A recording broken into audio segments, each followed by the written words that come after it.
चलो भाई स्टार्ट करते हैं। तो आखिरी में हम लोग एक बाइंडिंग एनर्जी का क्वेश्चन कर रहे थे ना, बाइंडिंग एनर्जी क्वेश्चन कर रहे थे ना। तो बाइंडिंग एनर्जी में हमने क्वेश्चन, हाँ मैंने आखिरी में क्वेश्चन दिया था आपको कि अगर हीलियम और हाइड्रोजन की बाइंडिंग एनर्जी कुछ कुछ, और एक छोटा ध्यान देना कि मैं बोर्ड से अगर कभी किसी का निगाह पड़ जाए मैं इससे बाहर नहीं जाना चाहिए ना, ठीक है। तो एक आखिरी में क्वेश्चन देके हम भग लिया था, और क्वेश्चन ये था बस कि ये देखना, ये जाओ देखियो ये बोर्ड में आ रहा है कैमरे में, हाँ अब आ रहा है, हाँ पेपर आ गया। अभी पेपर अपने पास ही रख लो, आज चक्कर में पेपर कल करा दूंगा, पेपर ये अपने पास रख लीजिए आप, ठीक है कल ले लूंगा आपसे, या दे दो मेरे को मैं बैग में डाल दूं। अभी तो मैंने जूम ही कैंसिल कर दी, रिकॉर्ड कर रहा हूं, अब पता नहीं कब जूम लिंक आएगा, कब चलेगा, कैसे चलेगा, भगवान जाने, आधे घंटे बर्बाद हो जाए। हाँ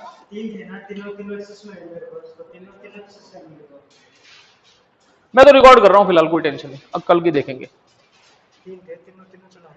क्या तीन चला रखा है? तो अब लिंक है भी नहीं ना अपने पास, ठीक है तो आज कुछ कर भी नहीं सकते, बढ़िया। अच्छा भाई अब दिख रहा है एक बार, ये देखिए ये क्यू यू दिख रहा है अंदर,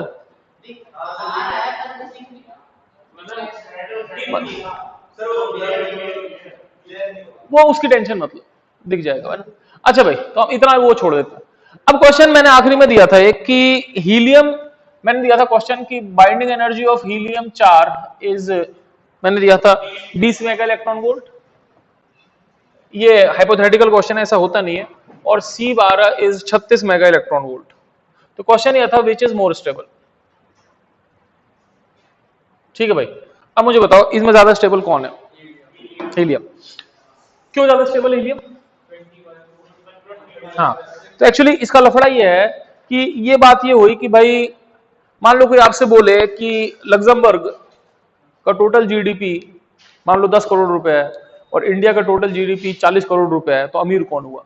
तो बात ये नहीं कि अमीर कौन हुआ, बात है कि कितने पे कौन अमीर है। जैसे कि मेरा कहने का मतलब समझना एक चीज को, जैसे कि मान लो अब ये हुआ कि एक इतना मोटा थर्माकोल का टुकड़ा तोड़ने में 500 न्यूटन लगते हैं, और एक इतनी पतली सी लोहे की प्लेट तोड़ने में 400 न्यूटन लगते हैं, तो मजबूत कौन हुआ? मजबूत लोहा हुआ। इंपॉर्टेंट ये नहीं है कि कितना फोर्स लगता है, इंपॉर्टेंट है कि कितने पर कितना लगता है। जैसे मान लो मेरे पास 100 रुपए हैं और तुम 10 बच्चों पे मिलाकर 101 रुपए है, तो अमीर कौन हुआ? मैं हुआ, क्योंकि 101 डिवाइड बाय 10 है ना। तो इंपॉर्टेंट ये नहीं है कि बाइंडिंग एनर्जी कितनी है, जो चीज इंपॉर्टेंट है, इंपॉर्टेंट थिंग इज क्या होती है बच्चों? Important thing is binding energy per nucleon, ठीक है। अब binding energy per nucleon important है, ठीक है ना। तो हाँ वो तो आ रहा है, लेकिन एक छोटी चीज बस मुझे करनी पड़ेगी, ठीक है, नहीं तो क्या लाइट ऐसे कभी बढ़ जाएगी घट जाएगी। तो important thing is binding energy per nucleon, ना कि binding energy. Binding energy per nucleon.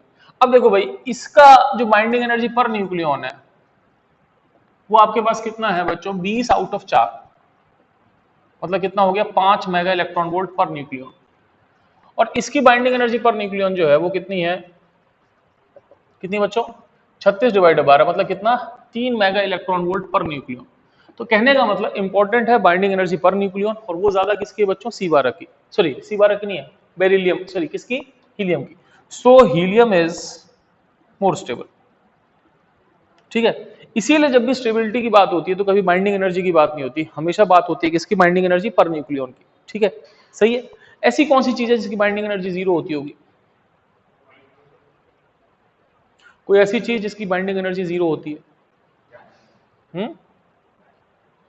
ऐसा कोई न्यूक्लियस जिसकी बाइंडिंग एनर्जी होती नहीं है?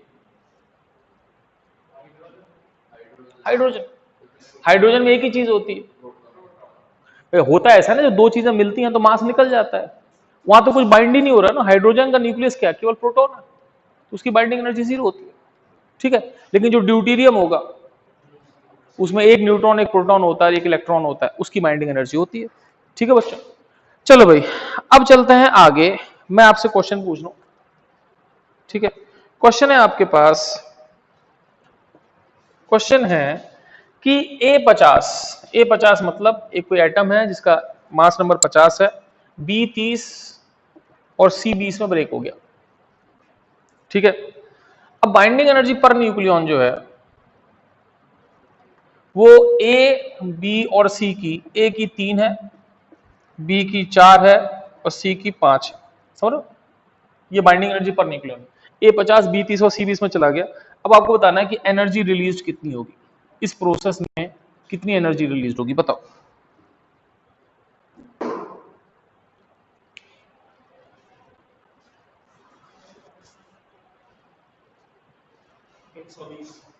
एक सौ बीस।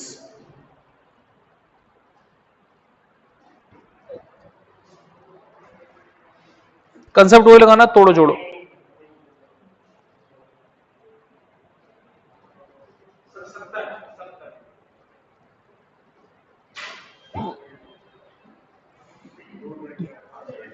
हम्म, चलो मैं बता रहा हूं।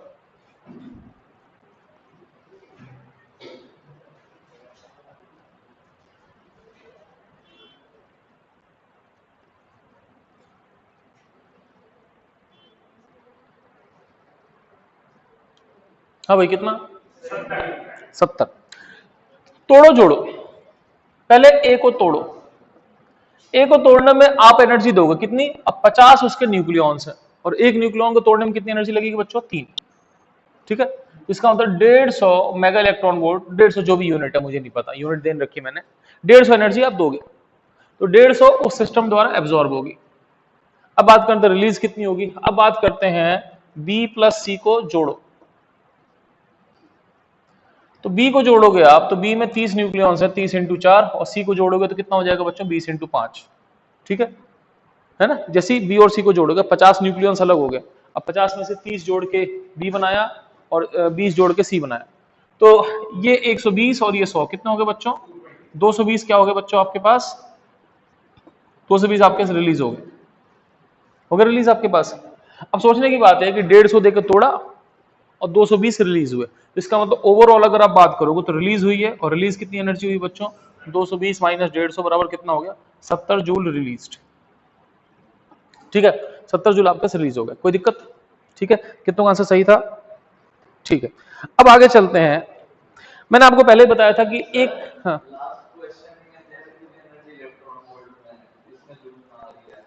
अरे मतलब जो भी यूनिट मैंने दिया यार, जो भी यूनिट है, मैंने यूनिट लिखी नहीं है, मेगा इलेक्ट्रॉन वोल्ट जो भी हो मुझे फर्क नहीं पड़ता। ठीक है, कोई दिक्कत? आगे चले, चलो भाई अब आगे चलते हैं हम लोग और अगली बात करते हैं। अब एक तो ये तरीका है, फिर मैंने आपको एक और चीज बताई थी कि एक एएमयू जब एनर्जी में कन्वर्ट होता है तो उसमें 931.5 मेगा इलेक्ट्रॉन वोल्ट एनर्जी निकलती है। When 1 AMU converts to energy it releases 931.5 mega electron volts. मिटा सकता हूं बच्चे इसको? तो हम इसको मिटाते हैं।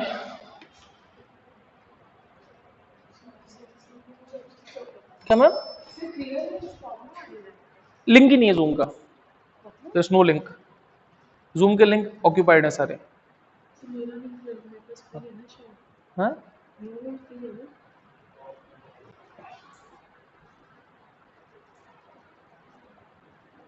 कोई नहीं, मैं रिकॉर्ड कर रहा हूँ फिलहाल क्लास, मैं सेंड करूंगा, फिर वो लिंक अब लूंगा फिर 10। ठीक है, वो ममन उतारते हैं नहीं तो मैंने फिर I put it on record, है ना, नो प्रॉब्लम, एल सी। अच्छा भाई आगे चले। अच्छा हाँ, तो बच्चों हम क्या कह रहे थे कि जो भी कह रहे थे मुझे अब एक यहाँ पे ना एक तो मेरा व्हाट्सएप यहाँ लगा हुआ है, व्हाट्सएप से तो निकलूं मैं, चलो बाद में निकल लूंगा।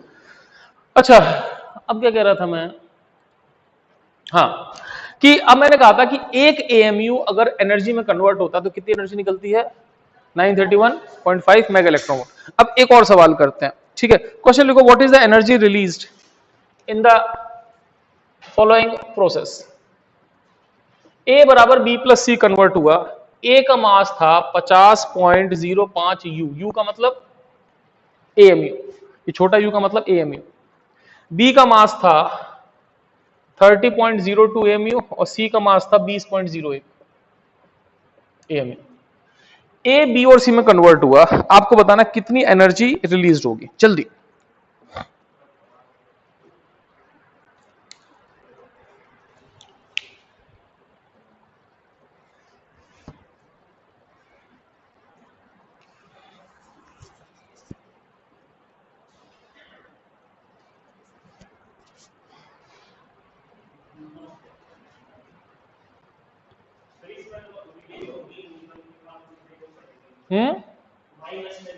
नहीं, ये मास है,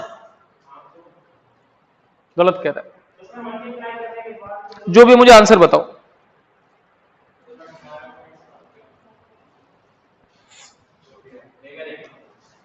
चलो भाई, आंसर है इसका 18.63 आई थिंक। अब देखो बच्चों, समझना मेरी बात, ये मास सिस्टम का कम हुआ, तो बेसिकली यहां पे सिस्टम का मास कितना कम हुआ, mass of reactant minus mass of product. तो रिएक्टेंट का मास था 50.05 और प्रोडक्ट का मास था 30.02 प्लस 20.01, कितना हो गया बच्चों, 0.02। इतने एएमयू जो है मास कम हो गया। अब मास कम हुआ तो कहां गया, एनर्जी में कन्वर्ट हुआ, सिंपल सी बात है। तो इस केस में जो एनर्जी रिलीज होगी वो आपके पास होगा डेल्टा एम सी स्क्वायर, है ना। अब हम डेल्टा एम सी स्क्वायर करेंगे तो मर जाएंगे, क्योंकि एएमयू को केजी में बदलो और केजी को फिर उसमें कन्वर्ट करो, सीधी सी बात है 0.02 एएमयू का कितनी एनर्जी निकलेगी, 9 से 31.5, ठीक है ना। तो ये हो गया आपके पास 9.315 इंटू 2 मेगा इलेक्ट्रॉन वोल्ट, ठीक है। कन्वर्ट करें, 2 5 10, 1 2 1 कम 2 1 3, 2 3 6, तो 18.630 मेगा इलेक्ट्रॉन वोल्ट, इतनी एनर्जी आपकी रिलीज हो जाएगी। Is it fine? ठीक है, किसी का आंसर आ रहा था? फाइन, तूने 7-3 बोला था, ये दिक्कत थी। ठीक है, अब हम बात करते हैं अगली चीज, जल्दी लिखो। अब हम बात करते हैं अगली, इसको हम बोलते हैं बाइंडिंग एनर्जी कर्व। तो ये अप्रोक्सीमेटली पढ़ना है आपको, एग्जैक्टली नहीं पढ़ना। Binding energy curve, binding energy per nucleon curve.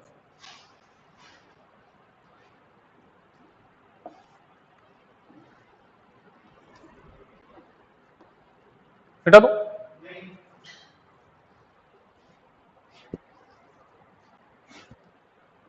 चलो।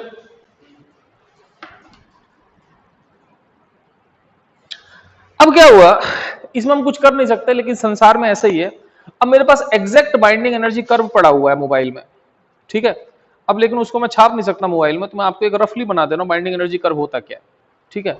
तो ये एग्जैक्ट बाइंडिंग एनर्जी कर्व है मेरे पास। अब इसको मैं यहां पे प्लॉट कर रहा हूं।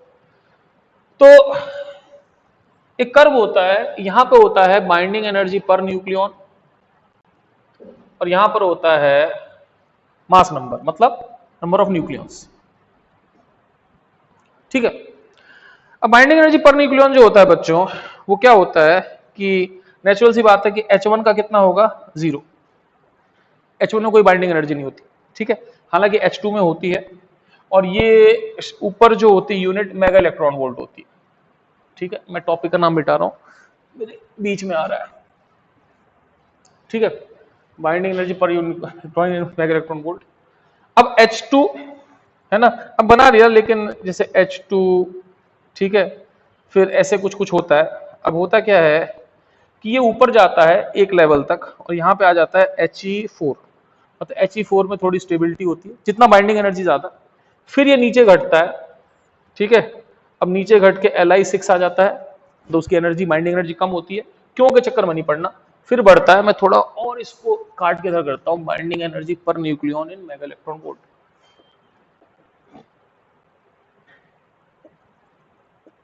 ठीक है। अब क्या हुआ, C12 आ जाता है, C12 से क्या होता है, घटता है, फिर O16 आ जाता है, ठीक है। फिर O16 से घट के, ठीक है ना, और ऐसे ऐसे ऐसे ऐसे बढ़ता घटता है, और ऊपर चलता है। सबसे ज्यादा बाइंडिंग एनर्जी पर न्यूक्लियन जो होती है वो होती है Fe56 की। Fe56 का न्यूक्लियस दुनिया में सबसे स्टेबल होता है, ठीक है। और फिर कम होते होते होते होते होते होते अल्टीमेटली एंड में आ जाता है, और इधर आ जाता है U235, और U235 यहां होता है कोई, और इधर आता है U238, ठीक है। अब एक्चुअली आपको इसको बहुत डिटेल्स में नहीं जाना आपके, लेकिन बस समझने की बात एक है कि शुरू में इधर बाइंडिंग एनर्जी पर न्यूक्लियन कम होती है, और उधर भी कम होती है, लेकिन बाइंडिंग एनर्जी पर न्यूक्लियन ज्यादा कहां पे होती है बच्चों, ज्यादा कहां पे होती है, बीच में ज्यादा होती है ना। अब Fe56 की मुझे एग्जैक्टली नहीं पता, लेकिन मेरे ख्याल से कुछ मेरे ख्याल से समथिंग 8.5 मेगा इलेक्ट्रॉन वोल्ट के आसपास होती है इसकी बाइंडिंग एनर्जी पर न्यूक्लियर। ये सबसे ज्यादा स्टेबल होता है, ठीक है। मतलब समझ लो कि एक दिन अगर न्यूक्लियर वॉर हो गई और मान लो हर जगह न्यूक्लियर रिएक्शन चालू हो जाए, तो अल्टीमेटली अगर एक न्यूक्लियस बचेगा, तो न्यूक्लियस किसका होगा, आयरन का, सबसे स्टेबल चीज होगी, iron is the most stable thing in the world. ठीक है, आप धरती के नीचे जाओगे तो मैक्सिमम आयरन ही मिलेगा, कोई टेंशन नहीं। तब भी इंसान में आयरन की कमी है, आयरन ही आयरन है दुनिया में। ठीक है बच्चों, अब ये आपके पास कर्व है, तो आपको कर्व में ज्यादा कुछ नहीं करना। आप चाहो तो बहुत ज्यादा H1 He4 Li6 मतलब हीलियम तक बढ़ेगा, Li6 कम होता है, C12 बढ़ा, ठीक है, और थोड़ा फिर कम हुआ, फिर बढ़ा, फिर कम हुआ, ऐसे चलते रहता है। इसके मैं बहुत डिटेल में नहीं जाना, लेकिन आपको बस ये ध्यान रखना है कि बेसिकली ये पहले Fe तक बढ़ेगा, फिर उसके बाद कम होगा। ठीक है, तो आप इसको फटाफट बना लो, फिर हम आगे चलते हैं। मतलब ये जिगजैग सा होता है, वैसे इतना कोई डिटेल में नहीं होता, लेकिन अपने को ध्यान रखना है कि पहले बढ़ेगा फिर कम होगा। अब न्यूक्लियस कम एटॉमिक नंबर वाला भी अनस्टेबल है, और वो भी न्यूक्लियस अनस्टेबल है जिसका एटॉमिक नंबर ज्यादा है। मतलब कम मास नंबर भी अनस्टेबल है और ज्यादा मास नंबर भी अनस्टेबल है। तो क्या करना चाहिए? बिल्कुल सही। तो अब करते क्या है बच्चों कि स्टेबिलिटी पाने के लिए इधर के न्यूक्लियस जुड़ते हैं, मतलब दो न्यूक्लियस मिलकर बड़ा न्यूक्लियस बनाते हैं ताकि मास नंबर ज्यादा हो जाए। और बड़े न्यूक्लियस क्या करते हैं? टूटते हैं। तो छोटे न्यूक्लियस जो जुड़ते हैं तो मिलते हैं, मिलने को बोलते हैं फ्यूजन। बोलते हैं ना फ्यूजन स्टूडियो, या गाने में फ्यूजन है। फ्यूजन का मतलब आपने रेट्रो समझते हो? रेट्रो मतलब पुराना, है ना, विंटेज। तो आपने एक रेट्रो मॉडर्न मिला दिया, तो मॉडर्न रेट्रो फ्यूजन हो गया। फ्यूज कर दिया मतलब दो चीजों को मिला दिया। ठीक है, जैसे फ्यूज का मतलब पिघलना भी होता है। और ये जो टूट के छोटा, जैसे मान लो अब ये टूटेगा तो इधर आ जाएगा, तो इसको बोलते हैं फिजन। ठीक है, तो स्टेबिलिटी पाने के लिए छोटे न्यूक्लियस जुड़ जाते हैं और बड़े न्यूक्लियस टूट जाते हैं। छोटे न्यूक्लियस को जुड़ने को क्या बोलते हैं? फ्यूजन। और बड़े न्यूक्लियस को टूटने को क्या बोलते हैं? फिजन। ठीक है, ये कामें चलती हैं। ठीक है, जल्दी लिखो।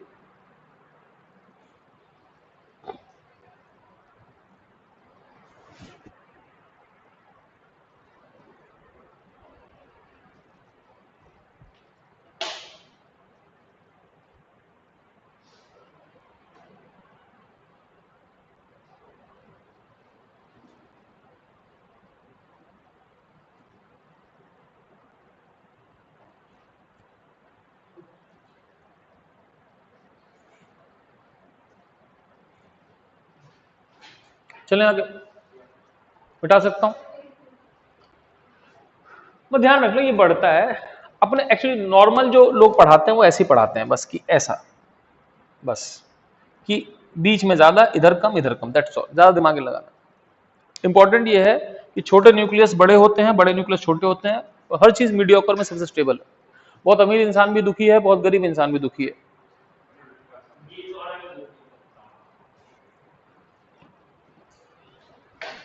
मतलब एक मीडियोकर लेवल सही रहता है। मैंने देखा बहुत अमीरी भी ठीक नहीं है, बहुत गरीबी भी ठीक नहीं है। हाँ, इट्स फाइन। ठीक है, बहुत अमीर होता है उनको लगता है कोई लूट ना ले जाए, जो बहुत गरीब होता है उसके पास उसकी इच्छाएं पूरी नहीं होती। तो मीडियोकर इंसान से मेरे जैसे तुम्हारे जैसे सबसे बढ़िया है। ठीक है ना? ठीक है ना? अच्छा अरे मैं गरीबों में ही आता हूँ, टेंशन मतलब। अच्छा अभी आगे चले।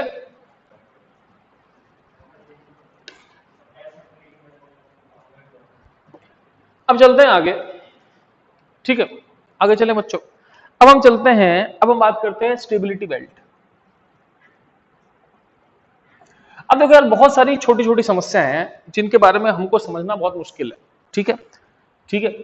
आज मुझे समझ में आया कि दीवार गंदी नहीं करनी चाहिए, लेकिन हमने काम कर लिया सेट, कोई दिक्कत नहीं। मेरा ही ज्यादा इसमें योगदान होगा, नहीं अंकित का क्योंकि वो ज्यादा देर रहते हैं ना क्लास में। अच्छा ऐसा है। अच्छा अब मेरी बात सुन। होता क्या है कि तुमने देखा होगा कि जो छोटे न्यूक्लियस होते हैं तो न्यूट्रॉन प्रोटॉन बराबर से ही होते हैं। जैसे C12 6 न्यूट्रॉन 6 प्रोटॉन, हीलियम में 2 न्यूट्रॉन 2 प्रोटॉन, ठीक है, nitrogen 7 neutron 7 proton in general. लेकिन तुम देखो कि जब न्यूक्लियस बड़े हो जाते हैं तो न्यूट्रॉन की संख्या ज्यादा हो जाती है। जैसे Fe56 में शायद 26 एटॉमिक नंबर होता है, तो 26 और 56 मतलब 30 प्रोटॉन होते हैं। अब जैसे जैसे न्यूक्लियस बड़ा होता है, न्यूट्रॉन, हाँ वही तो कह रहा हूं मैं, मुझे बिल्कुल बीच में ऑब्जेक्ट करने की जरूरत नहीं है ना। तो अब होता ऐसा है, विष्णु तो पिटेगी मेरे से, सामने देख, है ना। अब मैं क्या कह रहा हूं कि बेसिकली क्या होता है कि जैसे जैसे न्यूक्लियस बड़ा होता है तो उसमें न्यूट्रॉन की संख्या बढ़ने लग जाती है, छोटे में दोनों बराबर होते हैं। कोई मुझे रीजन दे सकता है इसका? हाँ, बड़ा न्यूक्लियस नोड है जैसे Fe56 स्टेबल है, सबसे स्टेबल है, उसमें न्यूट्रॉन प्रोटॉन से ज्यादा होने लग जाते हैं। अब आप आगे जाओगे यूरेनियम में, तो यूरेनियम में तो बहुत ज्यादा हो जाएंगे। जैसे यूरेनियम जो होता है, यूरेनियम 256 होता है ना यूरेनियम, तो 92 और 256। अब सोचो, एक 92 और एक 256 माइनस 92, 150, 200, 150, 150, 60। हाँ, अब उसका रीजन क्या है? रीजन जानने के लिए हम लोग चलते हैं। रीजन क्या? लाइट क्या बंद कर दूं? चलने दे। अच्छा, अब सुनो, उसका रीजन क्या है मैं समझाता हूं। रीजन ऐसा है कि न्यूक्लियर फोर्स है तो बहुत चमत्कारी फोर्स है ना, लेकिन न्यूक्लियर फोर्स ऐसा है कि अगर दो न्यूक्लियस ऐसे हैं तो ऐसे चिपक जाएंगे, किसी का बाप उनको नहीं छुड़ा सकता। लेकिन जैसे न्यूक्लियस दूर होते हैं एकदम से खत्म हो जाता है। अब जब बड़ा न्यूक्लियस होता है तो न्यूक्लियर फोर्स का काम बहुत कम हो जाता है। जैसे कि मान लो अगर न्यूक्लियस इतना बड़ा है, ठीक है, तो आप ये समझ लो कि जैसे कि मान लो ये दोनों हैं, इनके बीच में खतरनाक अट्रैक्शन है, लेकिन इसके बीच में अट्रैक्शन नहीं है। न्यूक्लियर फोर्स बड़े डिस्टेंस पर खत्म हो जाता है। अब बड़े डिस्टेंस पर जब न्यूक्लियस बड़ा होगा तो डोमिनेट कौन करेगा? Electrostatic force. इलेक्ट्रोस्टैटिक फोर्स ज्यादा डोमिनेट करता है। क्यों? क्योंकि भाई वो डिस्टेंस के साथ 1/r² पे डिपेंड करता है। न्यूक्लियर फोर्स का पता नहीं, लेकिन r की किसी बड़ी पावर पे डिपेंड करता है। तो क्या होता है कि जब न्यूक्लियस खूब बड़ा हो जाएगा तो बेसिकली क्या होता है कि इलेक्ट्रोस्टैटिक फोर्स डोमिनेट कर जाएगा। अब सोचो, अगर हमने ज्यादा प्रोटॉन्स डाल दिए, मतलब इतना बड़ा न्यूक्लियस को प्रोटॉन से भर दिया, तो बहुत खतरनाक रिपल्शन हो जाएगी। लेकिन अगर न्यूट्रॉन ज्यादा होंगे तो न्यूट्रॉन पे तो कोई रिपल्शन है ही नहीं, तो उस क्योंकि वो चार्जलेस है। तो बड़ा न्यूक्लियस जब होगा तो उसमें साइज बड़ा होगा तो उसमें न्यूक्लियर फोर्स का ज्यादा योगदान नहीं रहता। न्यूक्लियर फोर्स तो आसपास ही काम करता है। जैसे कि मान लो हम सब बच्चे हैं, तो मेरे संभव के बीच में मान लो हम न्यूक्लियर से हम फटना चाह रहे हैं, तो मेरे संभव के बीच में मैं संभव को पकड़ सकता हूँ न्यूक्लियर फोर्स से, लेकिन मैं रोहन को नहीं पकड़ सकता न्यूक्लियर फोर्स से, क्योंकि रोहन मेरे से दूर है। अब सोचो कि खूब सारे प्रोटॉन हो जाएंगे तो हर कोई एक दूसरे को रिपेल करेगा। और दूसरी बात, न्यूक्लियर फोर्स कुछ नहीं कर सकता, क्योंकि मेरे रोहन के बीच में न्यूक्लियर फोर्स काम ही नहीं करेगा। अब हाँ करेगा, लेकिन बात है ना कि न्यूक्लियस इतना बड़ा है, ऐसे सोच जैसे इतना बड़ा न्यूक्लियस हो गया। अब इस प्रोटॉन को भाई अट्रैक्ट करने वाले 2-3 है न्यूक्लियर फोर्स से, लेकिन रिपेल करने वाली तो दुनिया पड़ी है, उसमें 90 प्रोटॉन है। तो 90 मेरे आसपास तो गिने चुने लोग हो सकते हैं ना। जैसे कि मान लो आप भीड़ भाड़ में खड़े हो, आपके कांटेक्ट में कितने लोग हो सकते हैं? ऐसा थोड़े 100 लोग आपके कांटेक्ट में हो जाए। भाई आपने एक चीज बनाई, अब उससे कांटेक्ट में तो गिने चुने चीज होंगी ना। यही तो नहीं, बस बिल्कुल आसपास वाले तो न्यूक्लियर फोर्स लगा सकते हैं, नॉन कांटेक्ट में तो बहुत सारे हैं। तो बहुत बड़ा न्यूक्लियस होता है तो अधिक प्रोटॉन होना खतरनाक हो जाता है। इसीलिए मोदी सरकार ने नियम लाया कि बड़ा न्यूक्लियस जब भी होगा तो उसमें हम न्यूट्रॉन भर देंगे खूब सारे। ठीक है, सही मास्टर स्ट्रोक ला दिया।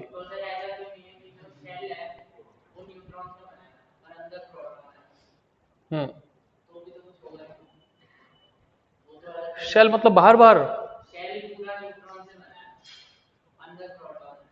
कौन सा शेल? हाँ, पूरा न्यूट्रॉन से भरा है। न्यूट्रॉन का जो बाहर का जो खोखा सा है वो न्यूट्रॉन का हो गया। हाँ, अब यार देख मेरी बात सुन, देख ऐसा क्यों होता है, क्या होता है हमें नहीं पता, हम तो बस चीजों को एक्सप्लेन कर सकते हैं।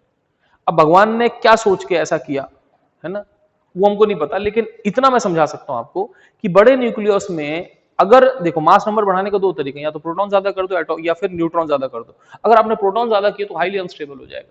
तो हम लोग को एक ही तरीका है कि प्रोटॉन कम करके न्यूट्रॉन बढ़ाने पड़ते हैं, क्योंकि हाँ वो कह रहा है ऐसा क्यों नहीं होता। अब ऐसा कुछ नहीं पता। अभी ऐसे ही सवाल होगा कि सर सूरज नॉर्थ से निकल के साउथ में क्यों नहीं छुपता, हमें नहीं पता।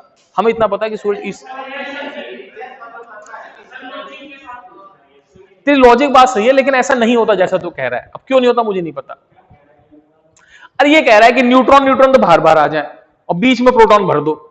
तो ये तुझे क्या लगता है कि मतलब मेरे हाथ में है ये कि अच्छा ये एक एटम निकाला, अब एटम को जैसे आयरन मैन ने ऐसे बड़ा कर कि ये, अरे न्यूट्रॉन बीच में बाहर निकालो, हाँ अब सेट, अब सारे ऐसे हो जाता था।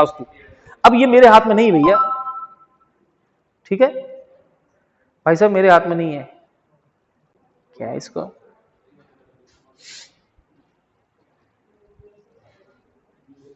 ठीक है बच्चों, तो ऐसा नहीं होता, लेकिन मैं आपको ये कहना चाह रहा हूं कि बेसिकली बड़े मास नंबर पे प्रोटॉन न्यूट्रॉन का रेशियो 1:1 नहीं होता। इसका रीजन ये है कि स्टेबिलिटी के लिए इनका रेशियो 1:1 नहीं हो सकता। टू बी मोर स्टेबल, है ना, आपको इलेक्ट्रोस्टैटिक फोर्स कम करना पड़ेगा, न्यूक्लियर फोर्स बढ़ाना पड़ेगा। तो अब जब न्यूट्रॉन ऐड होते हैं तो जितने आप न्यूट्रॉन ऐड करोगे उससे उससे आपको न्यूक्लियर फोर्स तो मिल जाएगा। आपको न्यूट्रॉन से न्यूक्लियर फोर्स तो मिला लेकिन रिपल्शन नहीं मिली। अब जैसे कि मान लो मेरे पे ज्यादा रिपल्शन है तुम सबका, ठीक है, अब रिपल्शन ज्यादा है तो मुझे अट्रैक्शन चाहिए। अब अट्रैक्शन के लिए अगर मैं प्रोटॉन रख दूंगा इस पूरे न्यूक्लियस में तो मुझे तो और रिपल्शन मिलेगी। तो प्रोटॉन की जगह क्या रखना है? न्यूट्रॉन। अब न्यूट्रॉन से क्या हुआ, मुझे अट्रैक्शन मिल गई लेकिन रिपल्शन नहीं मिली। तो इसीलिए बड़े बड़े न्यूक्लियस में हम लोग क्या करते हैं कि हम न्यूट्रॉन की संख्या बढ़ा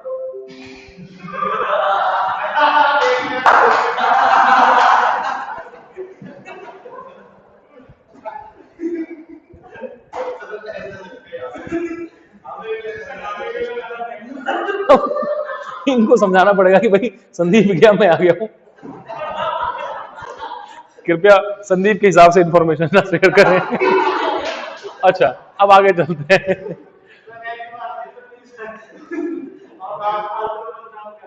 मैं काम कर रहा। अच्छा, अब आगे चलते हैं। नहीं नहीं, ऐसा कुछ नहीं लिखा था, मतलब मैं एग्जैक्टली बताऊं। हाँ भाई, तो कुल मिलाकर मैं आपसे क्या कह रहा था कि बेसिकली ऐसा होता है कि बड़ा न्यूक्लियस होगा तो उसमें न्यूट्रॉन भरने पड़ेंगे क्योंकि न्यूट्रॉन से अट्रैक्शन आता है। अब सोचो मुझे बहुत खतरनाक रिपल्शन मिल रही है, ठीक है, ऊपर से ऑर्डर आया कि भाई बड़ा मास नंबर लाओ, मास नंबर बड़ी चाहिए, हर टाइप का मास नंबर चाहिए। अब मुझे रिपल्शन ज्यादा है तो अगर प्रोटॉन बढ़ा दिए तो गड़बड़ जाएगी, क्योंकि प्रोटॉन बढ़ाने से भाई न्यूक्लियर फोर्स मिलेगा लेकिन रिपल्शन भी तो मिलेगी। न्यूट्रॉन बढ़ा तो न्यूट्रॉन क्या करेगा, चीजों को स्टेबल कर देगा। हाँ। हम्म। अब उसका भी लफड़ा है। उसका भी छोटा सा लफड़ा ये है कि अब यार कुछ चीजें ना हमारी कैलकुलेशन से बाहर जाती है। अब न्यूक्लियस बहुत भारी हो जाता है ना तो भी दिक्कत होती है। मतलब ऐसा नहीं कितने भी न्यूट्रॉन भरा दो, न्यूक्लियस को प्रोटॉन भी चाहिए होते हैं। अब ऐसा क्यों, मतलब आप बहुत एग्जैक्टली नहीं बोलते, लेकिन सुनो सुनो, लेकिन बहुत, अब यार कुछ नहीं पता एक्चुअली क्या होता है ना। देखो यार, न्यूक्लियस में बहुत सारे फंडे होते हैं। न्यूक्लियस में ये भी होता है कि भाई एक रेशियो भी डिपेंड करता है न्यूट्रॉन प्रोटॉन का, बहुत सारी चीजें हैं। लेकिन आप ये समझ लेना कि देखो न्यूक्लियस बहुत खतरनाक गणित है, इसके अंदर जाना बहुत मुश्किल है। लेकिन मैं इतना बोल सकता हूं बेसिकली कि जब छोटा न्यूक्लियस होता है तो न्यूट्रॉन प्रोटॉन बराबर रहते हैं, लेकिन जितना न्यूक्लियस बड़ा होगा, क्योंकि इलेक्ट्रोस्टैटिक फोर्स डोमिनेंट हो जाते हैं, इसीलिए उनको कम करने के लिए हमको हमको इलेक्ट्रोस्टैटिक फोर्स बिना बढ़ाए हमको न्यूक्लियर फोर्स बढ़ाना है। अब न्यूक्लियर फोर्स बढ़ाने से क्या, हम जब ज्यादा न्यूट्रॉन डालते हैं तो उसके दो फायदे हो जाते हैं। पहली बात तो ये होता है ज्यादा न्यूट्रॉन डालने से कि प्रोटॉन भी दूर दूर हो गए। जैसे सोचो ये एक न्यूक्लियस था, अब आपने 20 न्यूट्रॉन डाल दिए तो साइज बड़ा हो गया। साइज बड़े होने से क्या हो बच्चों, इलेक्ट्रोस्टैटिक रिपल्शन कम हो गया।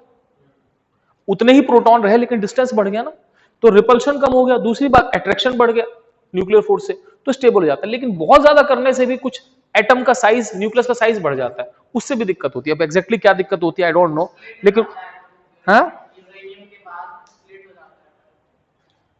न्यूक्लियस, हाँ हाँ, तो मतलब बहुत ज्यादा डालोगे तो भी दिक्कत। अब क्या दिक्कत मुझे नहीं पता, लेकिन कुल मिला के एक फंडा है कि एन बाय जेड का रेशियो जो होता है वो बढ़ते रहता है। अब एन बाय जेड क्या मैं समझा रहा हूं आपको, ठीक है, हम चलते हैं आगे। एक सेकेंड। अब ऐसा है कि एक स्टेबिलिटी बेल्ट है, यहां पे एन होता है, यहां पे जेड होता है। एन का मतलब न्यूट्रॉन की संख्या,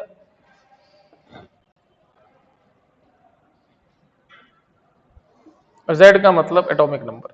ठीक है बच्चों, अब क्या होता है कि ये जो स्टेबिलिटी बेल्ट है वो ऐसे होती है, जैसे मान लो ये मान लो 45 डिग्री है, ठीक है, तो ये स्टेबिलिटी बेल्ट जो होती है वो ऐसे होती है। ये जो बेल्ट है ना, ये जो बेल्ट है ये स्टेबिलिटी बेल्ट, ठीक है, मतलब क्या हुआ कि इस स्टेबिलिटी बेल्ट में देखो शुरू में क्या होता है, ये स्टेबिलिटी बेल्ट लगभग 45 डिग्री पर होती है, ठीक है, सही है। मतलब अब इस स्टेबिलिटी बेल्ट के अंदर जो भी न्यूक्लियस होंगे वो सब स्टेबल होंगे। अब ये धीमे धीमे इधर चलते जाता है। अब जैसे मान लो मैं समझाता हूं, जैसे मान लो हम इसकी बात करते हैं, अगर हम इसकी बात करेंगे तो ये मान लो 45 डिग्री है, ठीक है। अब हम इसकी बात करेंगे तो ये समझना, जैसे मान लो मैं इसको जोड़ लिया, मान लो ये एंगल है थीटा, ठीक है। अब यहाँ पे टेन थीटा कितना आ जाएगा बच्चों, टेन थीटा आएगा, ये क्या नंबर ऑफ न्यूट्रॉन्स दिखा रहा है, नंबर ऑफ प्रोटॉन्स दिखा रहा है, एन बाई जेड दिखा रहा है। अब ये शुरू का एंगल 45 है, तो इसका मतलब ये 45 से ज्यादा है, नहीं है, थीटा इज ग्रेटर देन 45, तो 10 45 ग्रेटर देन 1, तो इसका मतलब जितने आप आगे जाओगे, जितने आप आगे जाओगे एन जेड से बड़ा होगा, तो जितना ये स्टेबिलिटी बेल्ट ऊपर उठते जाता है उतना एन जेड से बड़ा हो जाता है। अब इसके बाहर कोई चीज होगी, है ना, या इधर होगी, ठीक है। अब बाहर होने का मतलब देखो टेन थीटा कितना है, एन बाई जेड, बाहर होने का मतलब, इधर होने का मतलब क्या हुआ कि इसको अपना एन बाई जेड बढ़ाना पड़ेगा, और इधर होने का मतलब, हाँ, तो ये स्टेबल होने के लिए इसको एन बाई जेड बढ़ाना पड़ेगा और इसको स्टेबल होने के लिए एन बाई जेड कम करना पड़ेगा, ठीक है। अब इसी एन बाई जेड बढ़ाने या कम करने के लिए वो क्या करता है, कुछ प्रोसेस करता है। जैसे प्रोसेस बहुत सारे हो सकते हैं, मान लो एन बाई जेड बढ़ाना है तो उसके दो तरीके हैं। एन बाई जेड बढ़ाने का तरीका ये है कि या तो एन बढ़ा दो या जेड कम कर दो, नहीं जेड बदल सकता, नहीं नहीं बदल सकता है ना, सुनो मेरी बात, या तो एन बढ़ा दो या जेड कम कर दो। ऐसी एन बाई जेड कम करने के लिए क्या करोगे आप, या तो एन कम कर दो या जेड बढ़ा दो, ठीक है। तो कुछ प्रोसेस करके ये अपने आप को स्टेबल कर लेता है। आप कैसे स्टेबल करता है बाद में आते हैं, फटाफट लिखो, आगे चलते हैं।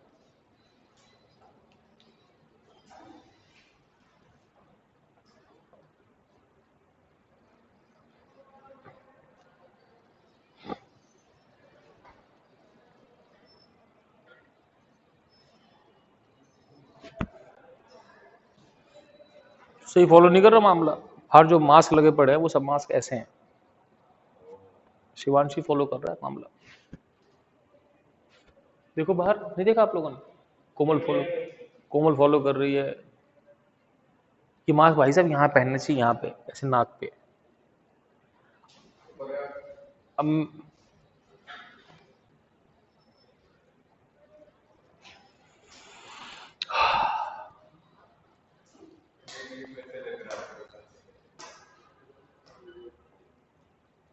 मुझे लगता है इंडिया में 4-5 करोड़ तो केस हो गए होंगे कोरोना के,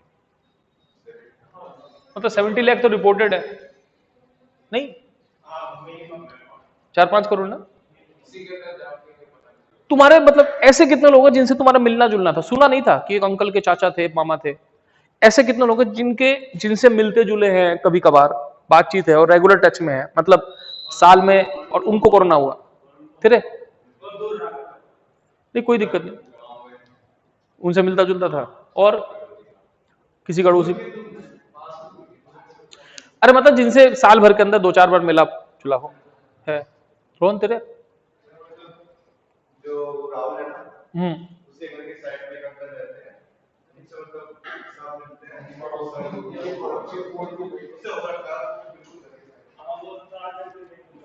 अच्छा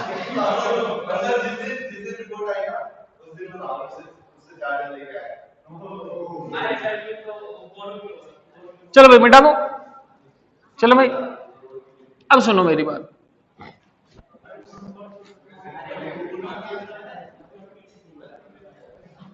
अब आगे चलते हैं।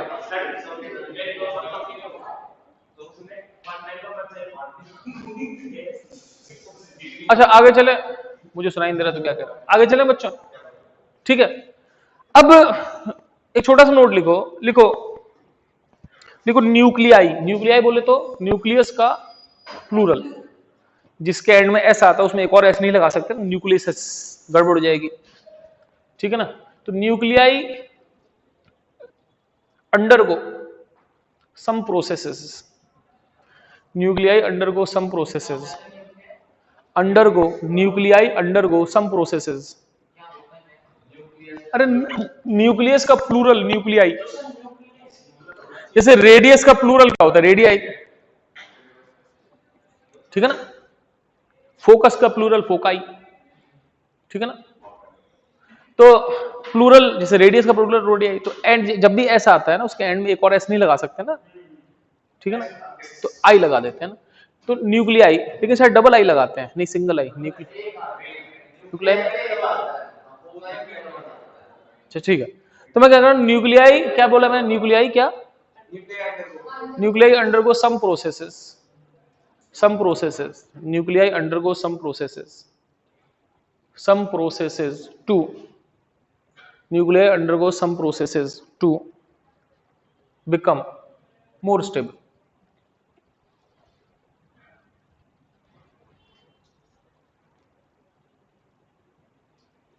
ठीक है, सही। अब न्यूक्लियाई कुछ प्रोसेसेस अख्तियार करते हैं, मतलब कुछ प्रोसेसेस पे चलते हैं जिससे ज्यादा स्टेबल हो जाए, तो इन प्रोसेसेस के बारे में हम पढ़ते हैं, ठीक है ना।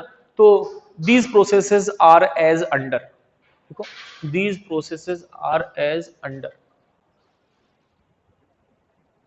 तुम में से किसी के नाम के एंड में ऐसा आता है, खुशहाल, ठीक है भाई, चलिए मैं आगे, सही। अच्छा भाई, लेकिन हालांकि ऐसा जरूरी नहीं है, मान लो एस के एंड में भी एस लगा सकते हैं क्या,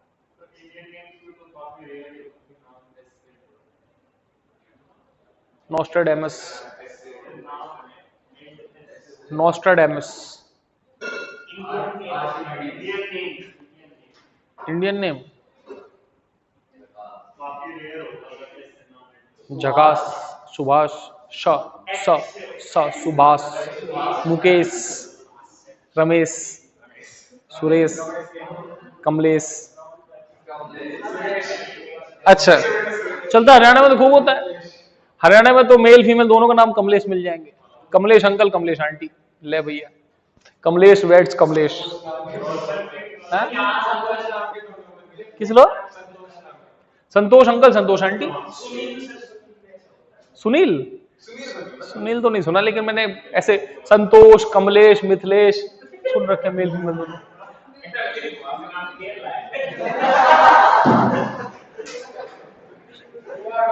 अच्छा, अरे वो सुन, हमारे हमारे क्या था, हमारे यहाँ पे ना एक मेड काम करती है, कोई नहीं, हमारे एक मेड काम करती है ना, तो मैं ऐसी गेट से बाहर निकल रहा, तो उसने ऐसी आधार कार्ड होता है, तो आधार कार्ड देख कैसे बोलते हैं, तो उस मेड का नाम है बड़ी बहू।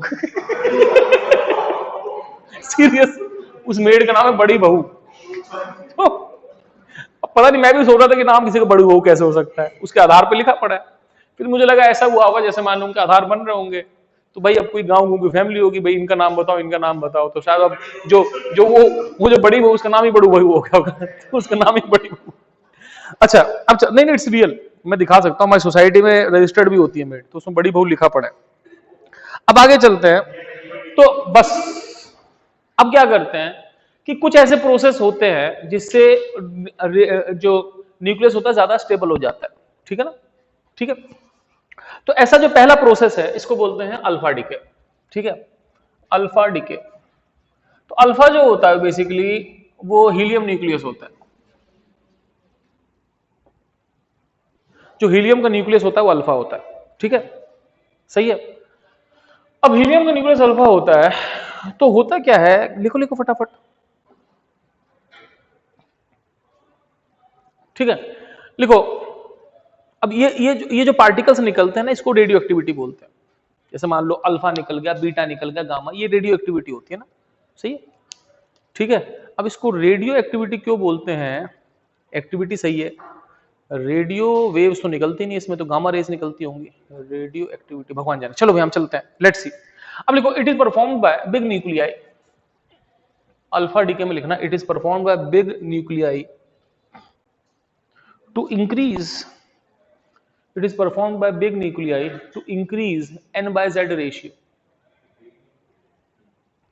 it is performed by big nuclei to increase n by z ratio।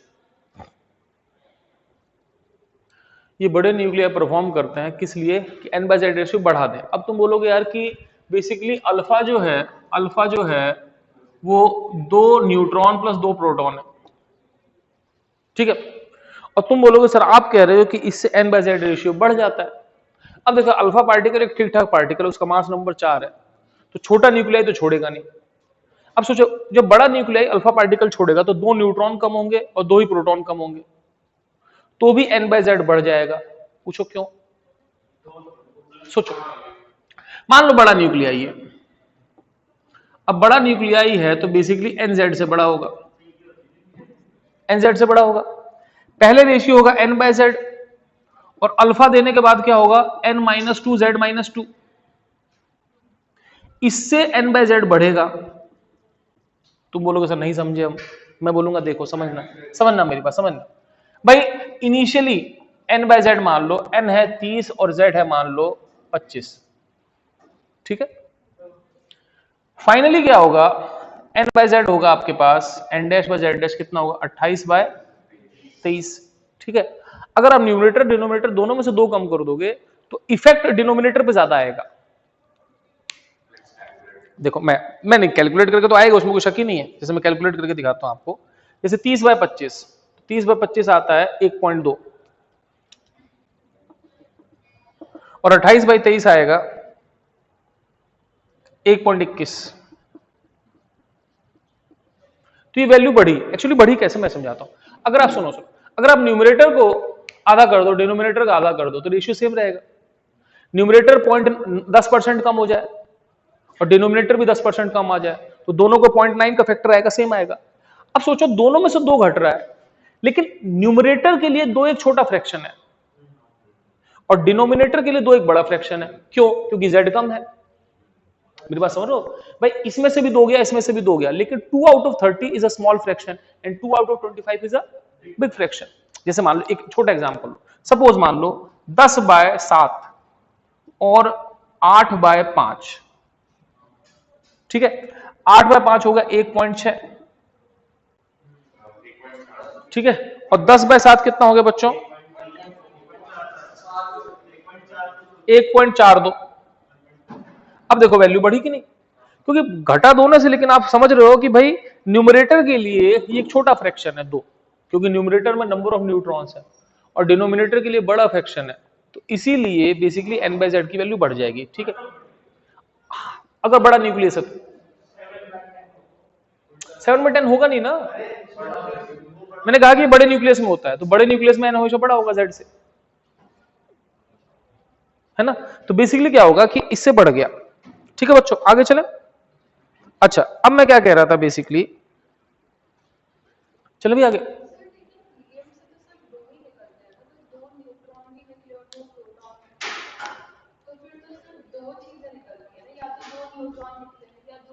एक minute, helium 2 neutron plus 2 proton होता है, हाँ, तो 2 न्यूट्रॉन और 2 प्रोटॉन दोनों निकल गए। अल्फा का मतलब ही क्या है, 2 न्यूट्रॉन प्लस 2 प्रोटॉन।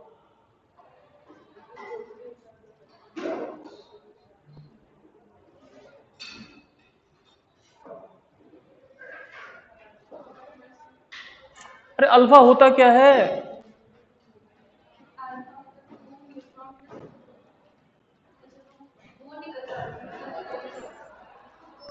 ठीक है, हैं? अल्फा न्यूक्लियस है ना, हीलियम +2 में तो 2 इलेक्ट्रॉन गए, न्यूक्लियस में तो 2 प्रोटॉन 2 न्यूट्रॉन ही होते हैं। अल्फा हीलियम न्यूक्लियस होता है।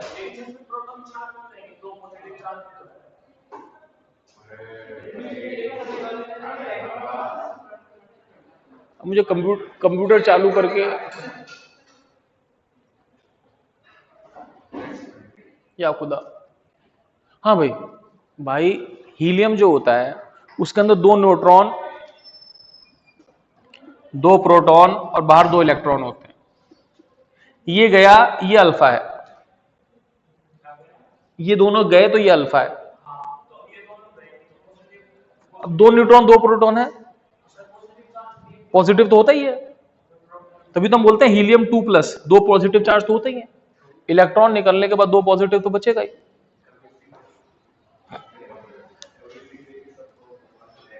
ठीक है, चलो भाई आगे चलें। भाई इतना टाइम नहीं, लड़की जल्दी कर। अब सुन,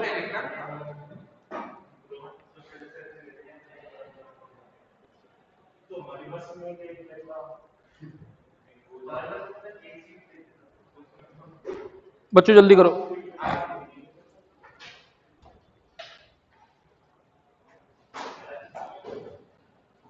यार एक अच्छा तरीका नहीं कि YouTube पे लाइए आ जाओ।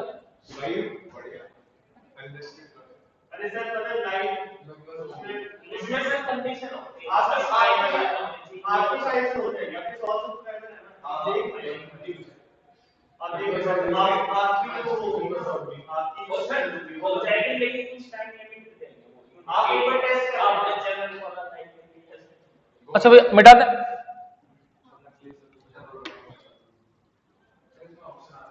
मिटा दो।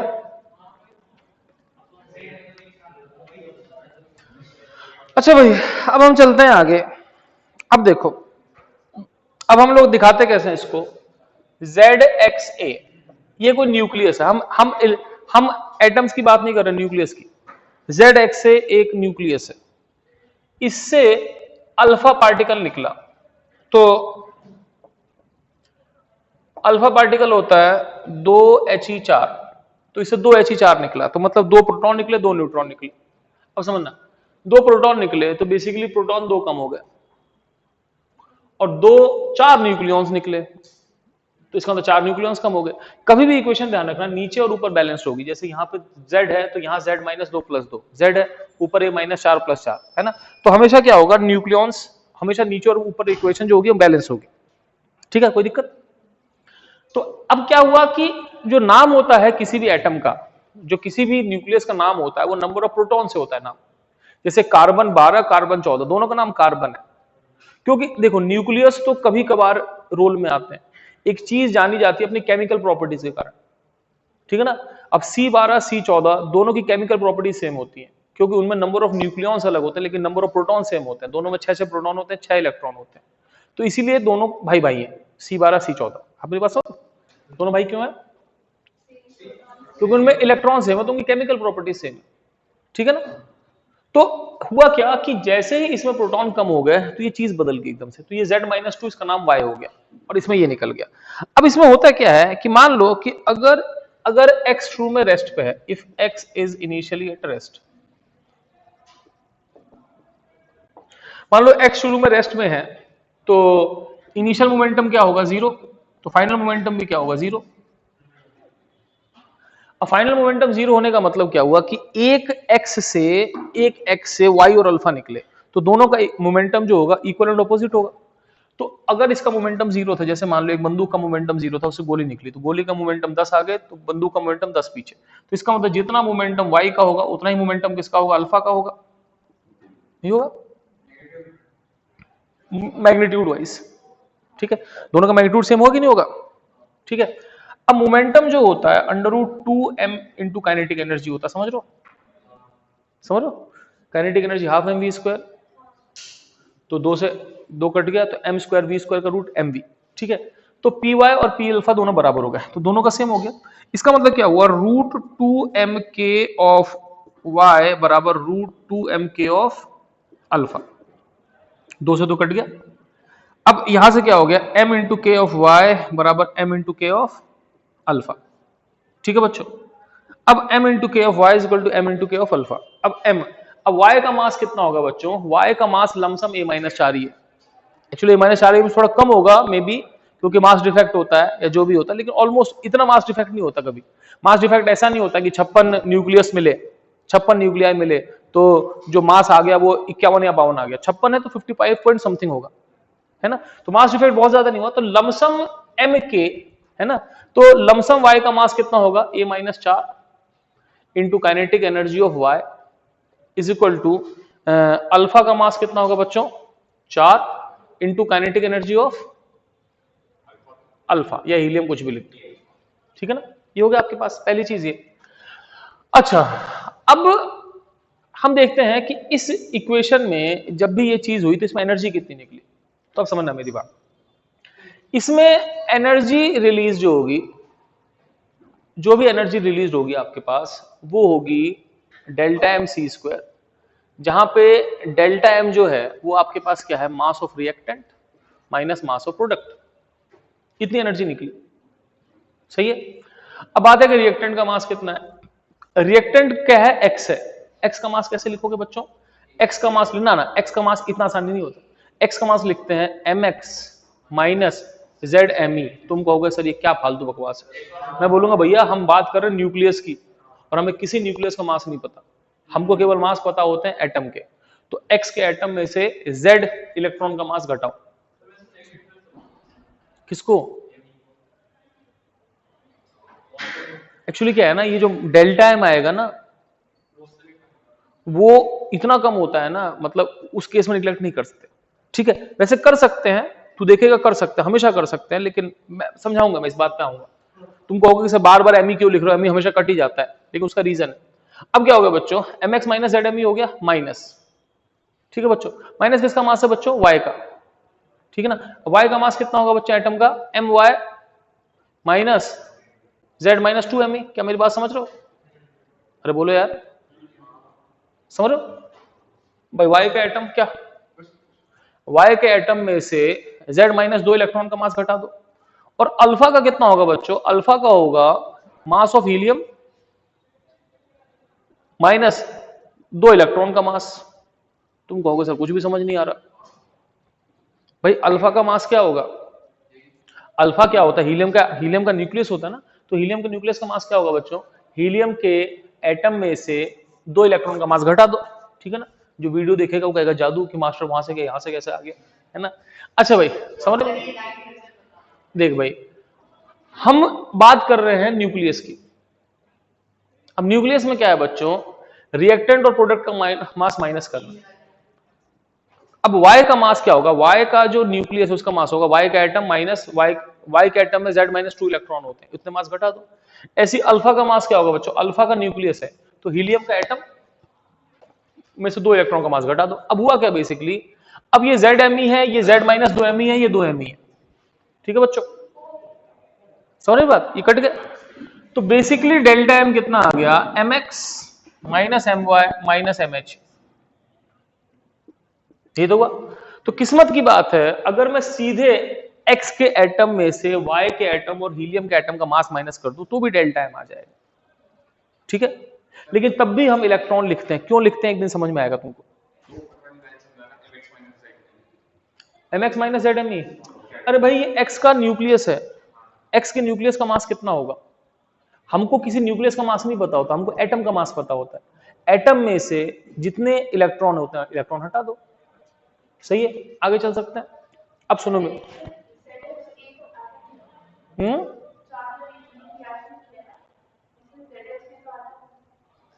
जेड एक्स से नहीं, न्यूक्लियस है, हम इक्वेशन सारी न्यूक्लियस की लिख रहे हैं।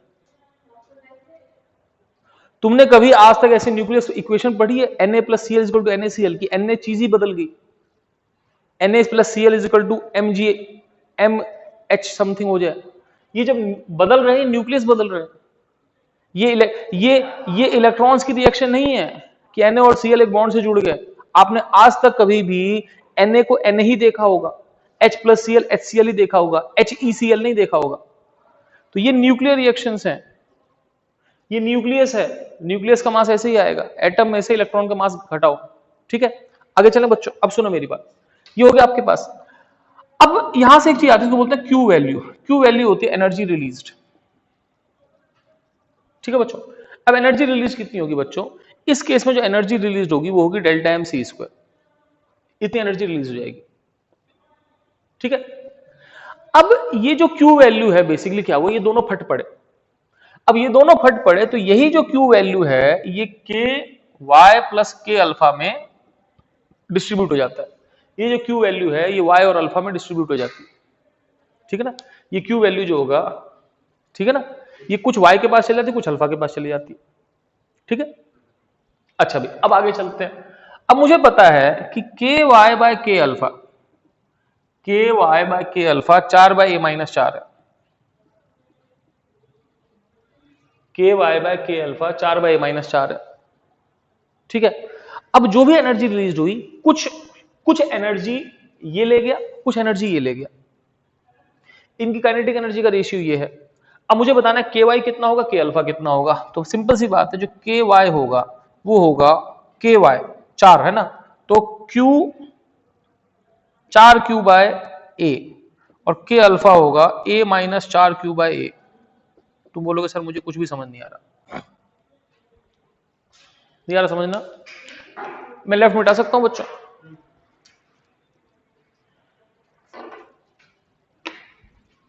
सुनो मैं समझाता हूं, सुनो, Q बराबर के वाई प्लस के अल्फा था, के वाई को लिख दो 4 के अल्फा बाय ए माइनस 4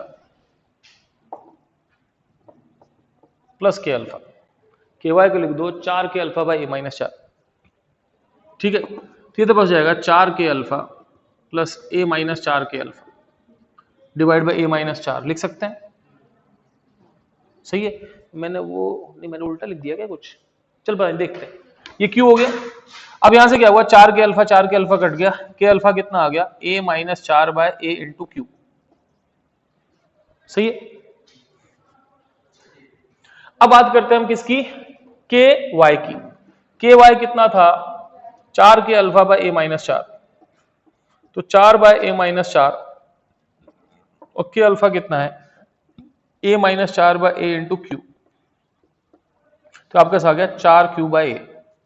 तुम बोलोगे सर आपने सीधे सीधे कैसे लिख दिया था, मैंने एक्चुअली सीधे ऐसे लिखा था भाई, मैंने कहा कि इन दोनों का सम कितना होना क्यू, और इनका रेशियो क्या है 4 बाय माइनस 4, तो हम दोनों को जोड़ लेते हैं, 4 और a माइनस 4 को, याद है जब किसी चीज को 2:3 में डिवाइड करते हैं तो कैसे करते हैं, 2 + 3 5 टुकड़े कर देते हैं, तो 4 + a माइनस 4 कितना होगा a, तो मैंने q के a टुकड़े कर दिए, q बाय a, ठीक है। अब इसको दे दिए 4 टुकड़े, इसको दे दिए a माइनस 4 टुकड़े, आई होप यू अंडरस्टैंड।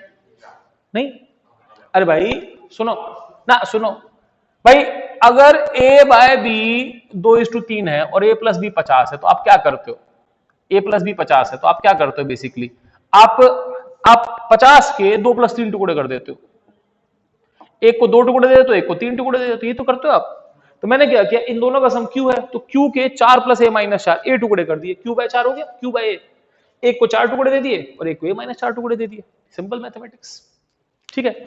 तो ये हो गया। अब इस चीज पे बहुत सिंपल सिंपल सवाल आ जाते हैं कई बार, ठीक है, कैसे आते हैं सवाल मैं आपको अभी बताता हूं, और फटाफट लिखो,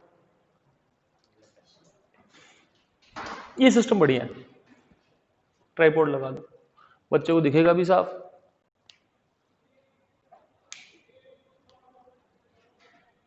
क्या लिखा था लैपटॉप पर, एक सेकेंड,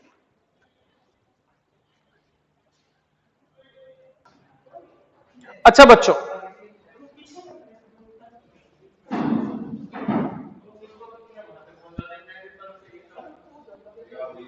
सोशल डिस्टेंसिंग रखनी है ना, चलो बच्चों आगे मिटा दो।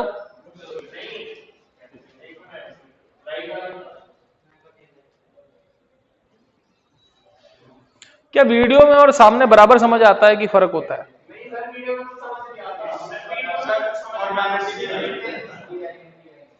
तू बता, समझ नहीं होता वीडियो में? आता है, बढ़िया से आता है। मैं तो इनफैक्ट बताऊं, कई बार मेरे भी कुछ डाउट्स होते हैं, मैं वीडियोस देखता हूं।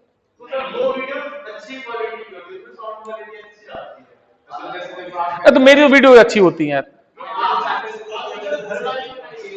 हाँ, वो तो अच्छी होती है, मेरी तो वो कॉपी वाली भी सही होती है। मैं तो बहुत जान दो, मैंने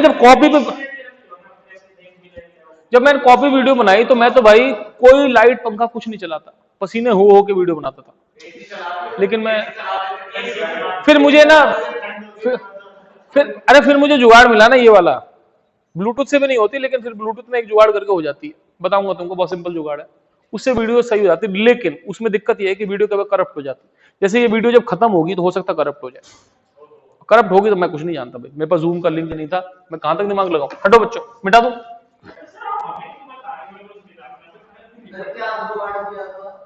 अच्छा भाई, तो कुल मिला के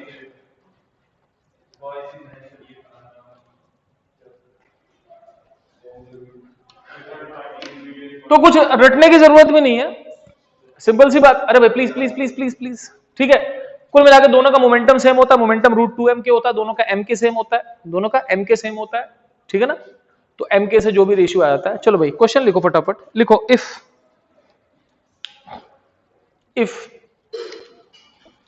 a 50 gives b कितना होगा बी? 46 प्लस अल्फा, समझ रहे हो? 46 ही तो होगा, अल्फा मतलब helium 4। If A 50 gives B 46 plus helium 4, ठीक है, सही है।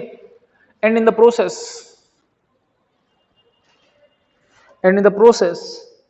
200 MeV mega electron volt is released. And in the process 200 mega electron volt is released. Then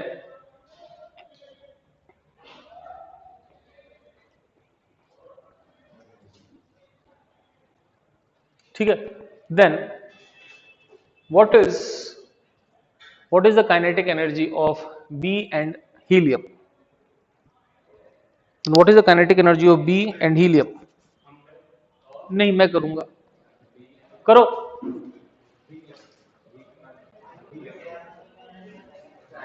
कल रोटेशन का टेस्ट है, कोई गायब मत हो जाना, भूल के बता रहा हूं मैं, और एक आध को और लेके आओ।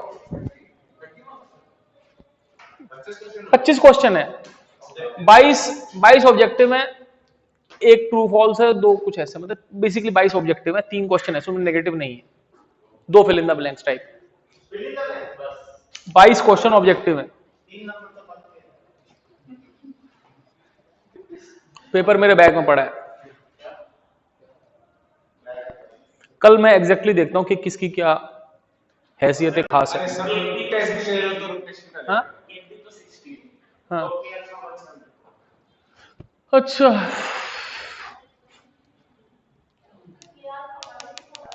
मुझे कुछ नहीं पता, हो गए, माइनस लग जाता ना, -3 अभी, -1, -5, +4 की जगह -1।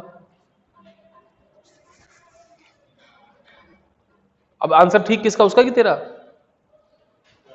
आंसर ठीक कौन सा है तेरा? 186 की 176 क्या ठीक है? अच्छा भाई, चलो भाई, सिंपल सा क्वेश्चन है, करें आगे। रोहन तेरा आंसर नहीं तो पिटेगा मेरे बुरी तरीके से, तू साल भर नहीं पढ़ा, तू फिर अब नहीं पढ़ रहा, अभी पढ़ ले, फायदा हो जाएगा, मेरी बात मान।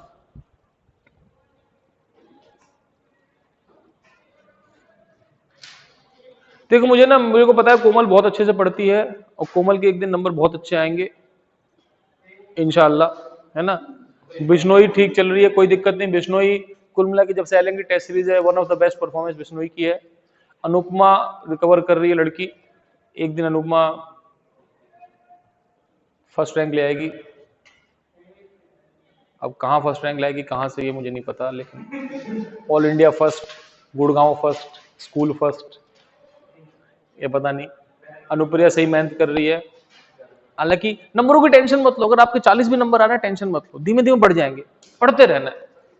अब कोमल के भी 40% क्रॉस हो गया ना, 40%, अरे एडवांस में 40% भी कोमल के क्रॉस हो गए, कोमल का नंबर नहीं आ रहे थे, अब क्रॉस होने लग गए। ऐसे ही होता है, ये जिंदगी ऐसे चलती है जैसे कि आप चमत्कार से होते हैं कि रात को आपने शीशा देखा कि पांडे तू बेकार दिख रहा है, सुबह यार पांडे यार तू गजब हैंडसम।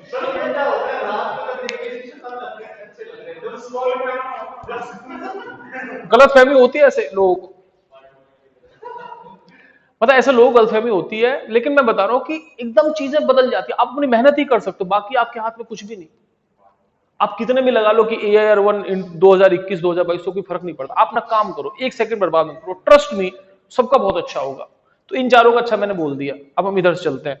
तू ना सही से नहीं पढ़ रहा, बता रहा हूं, तेरी शादी खत्म हुई कि नहीं अभी वाली? हो गया ना, पढ़ने लग जा। हिमांशु बैक टू ट्रैक आ गया अपना बालक, ठीक है।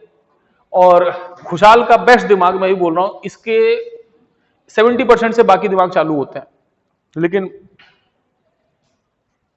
इस बार कल नंबर देखते हैं तेरे कितने आते हैं।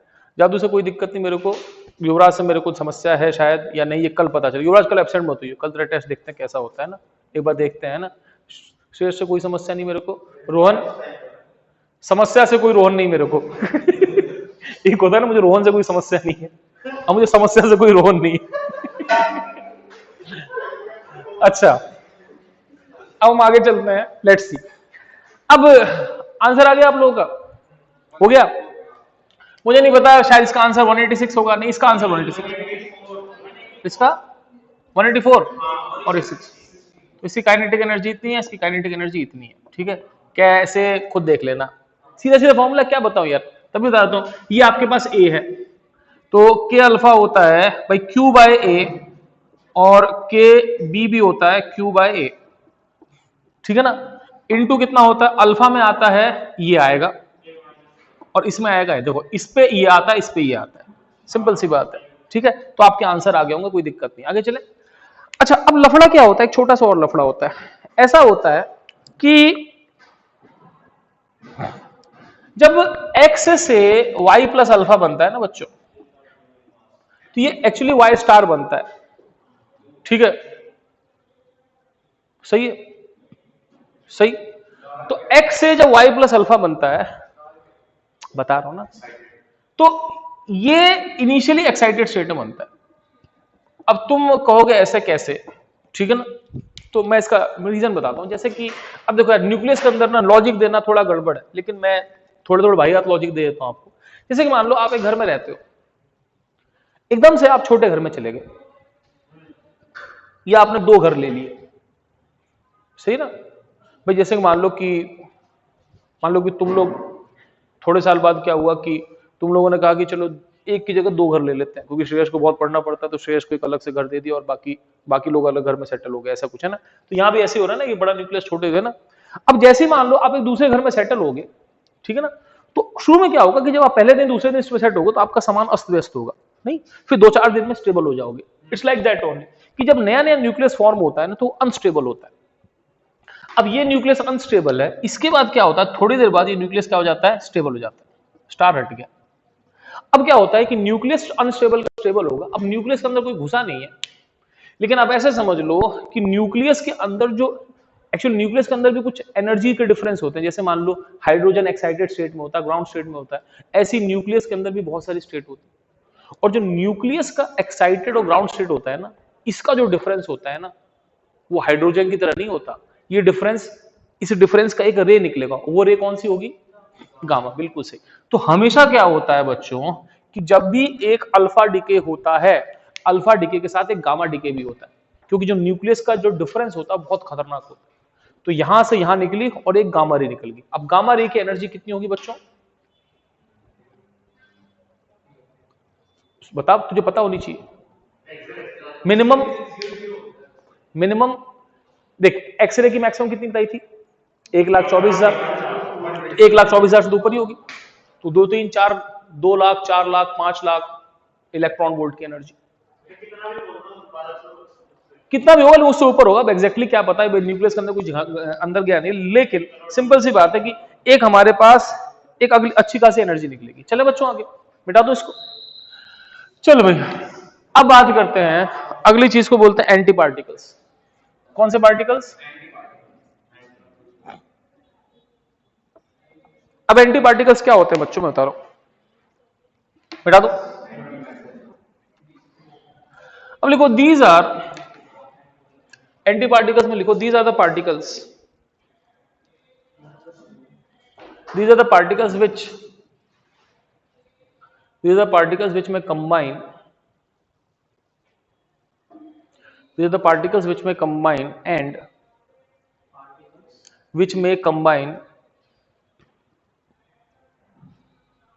these are particles which may combine and get fully converted to energy, and get fully converted to energy, and the process is called annihilation, and the process is called annihilation.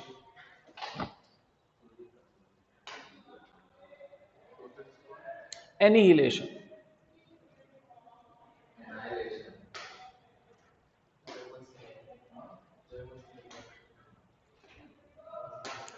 जो बोलना है बोलो, एनी हिल स्टेशन बोलो। अब देखो ये process क्या होता है कि कई बार क्या होता है कि 2 पार्टिकल्स होते हैं, ये एंटी पार्टिकल्स होते हैं। अब एंटी पार्टिकल्स क्या होते हैं, ऐसे मिलके स्वाहा, खत्म, ये दोनों मिले भट, सारी एनर्जी में कन्वर्ट हो, ठीक है। जैसे अब एंटी पार्टिकल एग्जांपल लिखो, electron, examples are electrons and positron, examples are electron and positron, ठीक है, सही। और न्यूट्रिनो, एंटी न्यूट्रिनो, एटसेट्रा। अब इलेक्ट्रॉन और पॉजिट्रॉन दो ऐसी स्पीशीज हैं कि वो जुड़ते ही गायब हो जाते हैं और इस प्रोसेस को बोलते हैं एनिहिलेशन।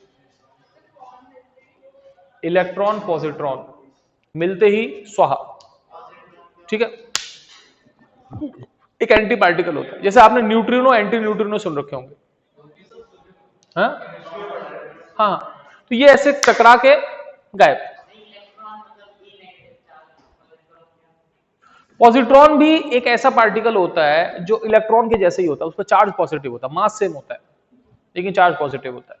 वो दोनों कंबाइन होकर खत्म हो जाते हैं, एनर्जी देते, उनका सारा मास एनर्जी में कन्वर्ट हो जाता है, ठीक है, सही। हाँ, निकलता गामा ही होगा, नेचुरल सी बात है, क्योंकि इतना सारा मास कन्वर्ट हुआ है तो मैं भी गामा में निकलता हूं। मतलब कभी ऐसा मैंने रिसर्च नहीं किया लेकिन गामा ही निकलती होगी। अच्छा भाई, अब हम बात करते हैं आगे। अब लिखो बीटा डीके। बीटा डीके, अब इसमें लिखो beta plus and beta minus. लिखो बीटा प्लस, ऐसे लिखना है, beta plus and beta minus, beta D. देखो beta plus and beta minus are anti particles. Beta plus and beta minus are anti particles known as positron and electron. Beta minus कुछ नहीं है, electron है, और beta plus कुछ नहीं है, हाँ भाई, known as positron and electron, known as positron and electron. Beta plus beta minus कुछ नहीं होते, पॉजिट्रॉन इलेक्ट्रॉन होते हैं, ये एंटी पार्टिकल्स होते हैं, ठीक है। आगे लिखो बीटा डीके। बीटा डीके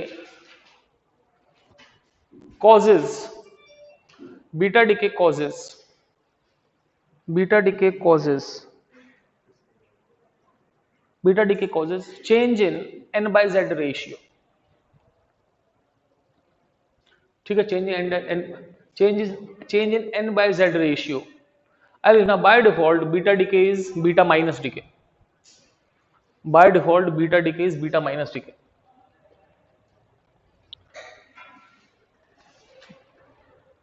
अच्छा भाई, अब सुनो मेरी बात, मैं आपसे क्या कह रहा हूं। बीटा डीके होता क्या है, बेसिकली बीटा प्लस का मतलब पॉजिट्रॉन और बीटा माइनस का मतलब ये है ना। अब होता क्या, मैं आपको समझाता हूं। पहले हम बात करते हैं beta minus decay. By default beta minus decay होता है, बीटा माइनस मतलब इलेक्ट्रॉन डीके। अब ये कब होता है बीटा, भाई प्लीज, अब बीटा माइनस डीके क्या होता है मैं बता रहा हूं आपको। एक न्यूट्रॉन से एक प्रोटॉन और एक इलेक्ट्रॉन निकल आता है, ठीक है, इस न्यूट्रॉन को अपन बीटा माइनस बोलते हैं, ठीक है। अब देखो नाम कैसे लिखते हैं, न्यूट्रॉन को लिखते हैं 0n1 0p1 -1 बीटा 0। एक्चुअली ये जो नीचे वाला होता है इसको बोलते हैं चार्ज नंबर।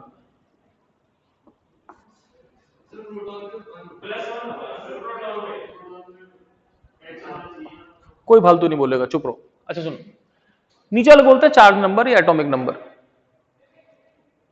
तो न्यूट्रॉन का चार्ज नंबर 0 होता है, प्रोटॉन का चार्ज नंबर 1 होता है और इलेक्ट्रॉन का चार्ज नंबर -1 होता है। मास नंबर का मतलब होता है, अब ये होता है मास नंबर या नंबर ऑफ न्यूक्लियॉन्स, ठीक है।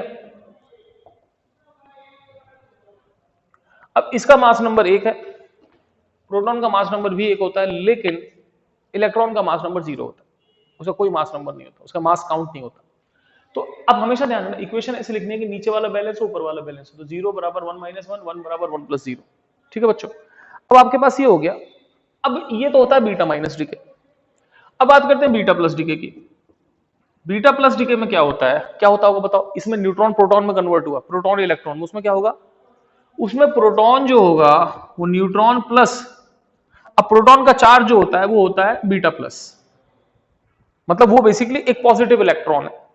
अब 1p1 0n1 यहां कितना होगा बच्चों, 1 बीटा 0, ठीक है ना, ये इसमें कन्वर्ट होता है। अब ये वाली जो चीज है, इससे न्यूट्रॉन प्रोटॉन में कन्वर्ट हुआ, तो मुझे बताओ कि अगर न्यूट्रॉन प्रोटॉन में कन्वर्ट हुआ तो बेसिकली न्यूट्रॉन कम हो गया और प्रोटॉन ज्यादा हो गया, तो ये रेशियो। अब इसमें क्या हुआ बच्चों, इसमें ऐसा हुआ बच्चों कि प्रोटॉन न्यूट्रॉन में कन्वर्ट हुआ, तो प्रोटॉन न्यूट्रॉन में कन्वर्ट हुआ, इसका मतलब Z कम हुआ और N बढ़ गया, तो ये इसलिए यूज होता है, ठीक है ना। जल्दी लिखो, हाँ लिखो तो। अब इस प्रोसेस में क्या होता है, ऊपर वाले प्रोसेस में जो है आपके पास हाँ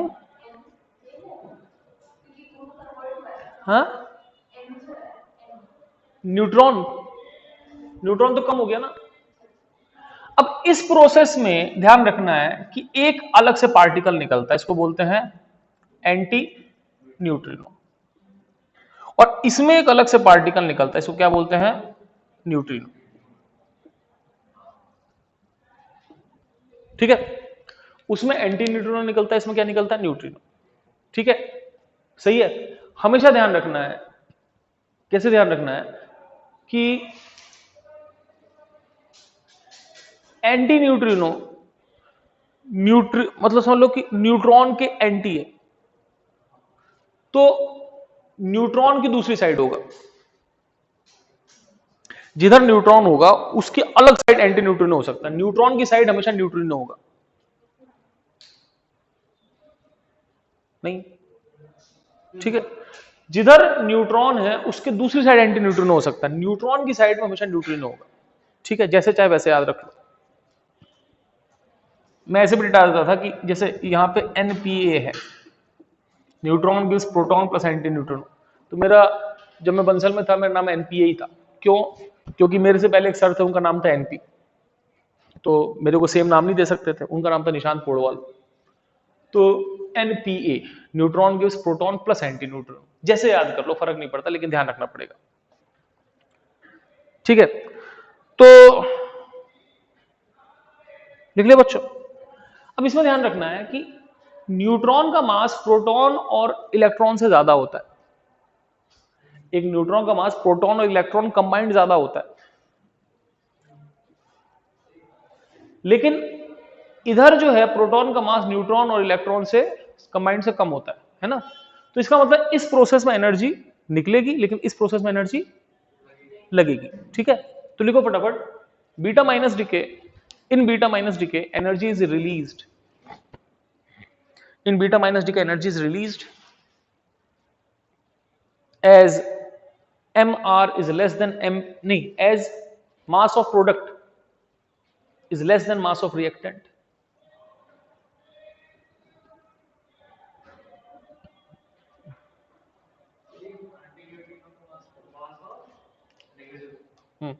As mass of reactant is less than mass, as mass of product is less than mass of reactant. But in beta plus decay, energy has to be given because